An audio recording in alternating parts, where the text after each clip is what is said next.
Opera SM here with another Magic the Gathering Puzzle Quest video.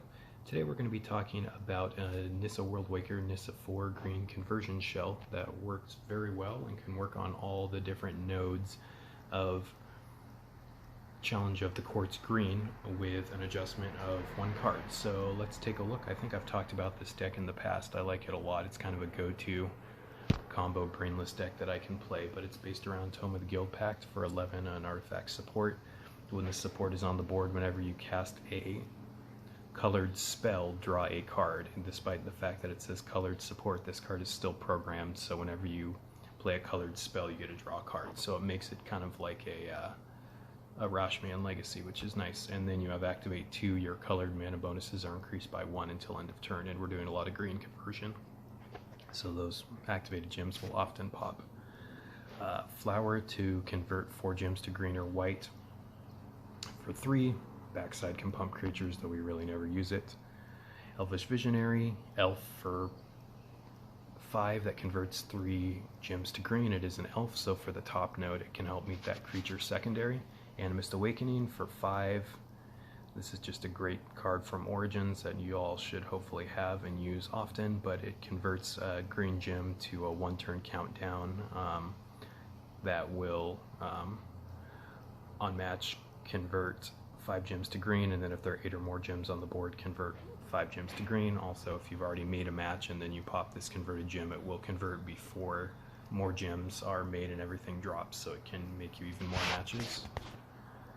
Circuitous Routes for 8 converts 6 gems to green. We don't have a gate in here, so it's not going to fetch that. Omen of the Hunts for 8. Love this new card from Theros Beyond Death. Enchantment with Flash, when it enters the board, converts 6 gems to your Planeswalker's colors, and it only has 1 shield when it's destroyed. Pick one of your first 2 land cards. We're running Temple Garden, the green-white Shockland in this deck, so it can grab that, which is great. This is the Shockland, so converts 2 gems to green or white, and if you've lost life, then this will also convert 4 gems to green or white on enter the battlefield, which is great.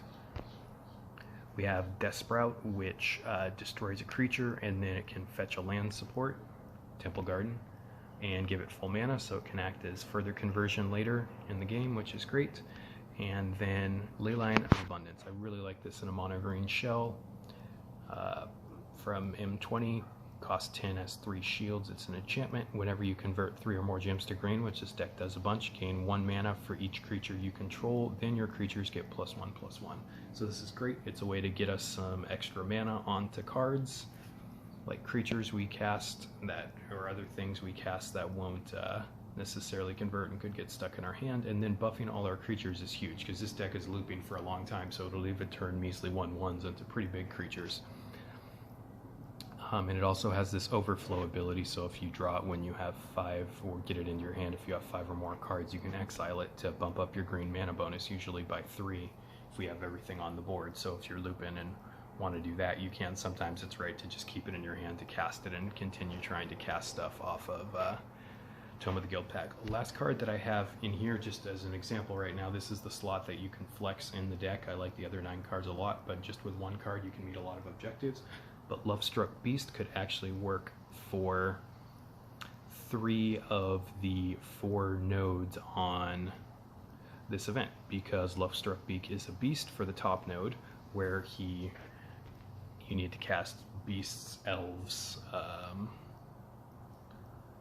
there's 2 other creature types that you could also cast, so it could count as that along with the other elf in your deck.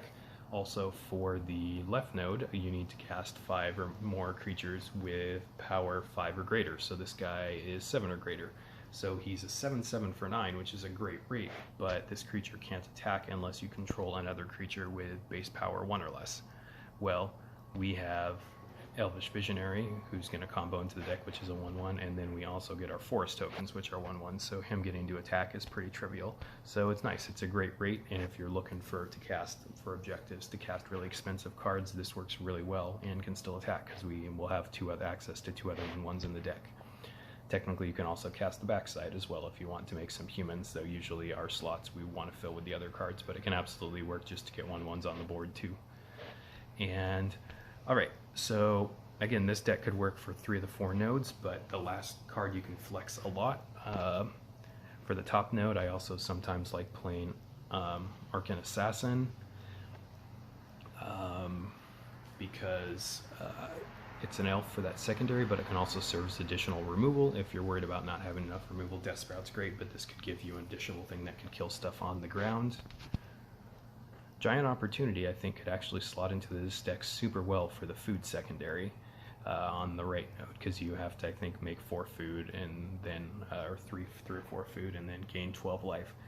But if you're looping here, this is great because normally we want 3 creatures in a deck, but this will create food, but also while you're looping, it can create giant tokens, so you can have a 7/7 off of this too. So this is actually really, really cool.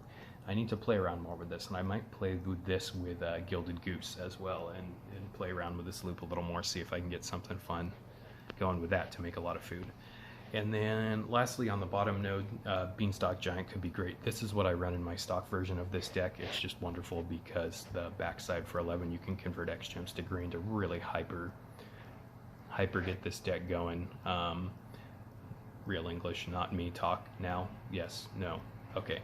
But you can do that, and then you'll get him back. And then since you have a lot of green gems on the board, even though he's just a 1/1, he can become huge. This guy's also great if you need to cast creatures that have low power or toughness for certain secondaries, just because it will only count his 1/1 base stats, not the buff that he gets when it enters the battlefield. So yeah, and I can't remember if I mentioned this before, but for the top node, you need to be peasant, all rare or less. So this is a great budget sort of option, or one you can use for casting if you need stuff with rare or less. So this shell is just great in general, but it can work very well within, if you don't run Beanstalk Giant in the last slot, it just works really well as a peasant sort of objective. So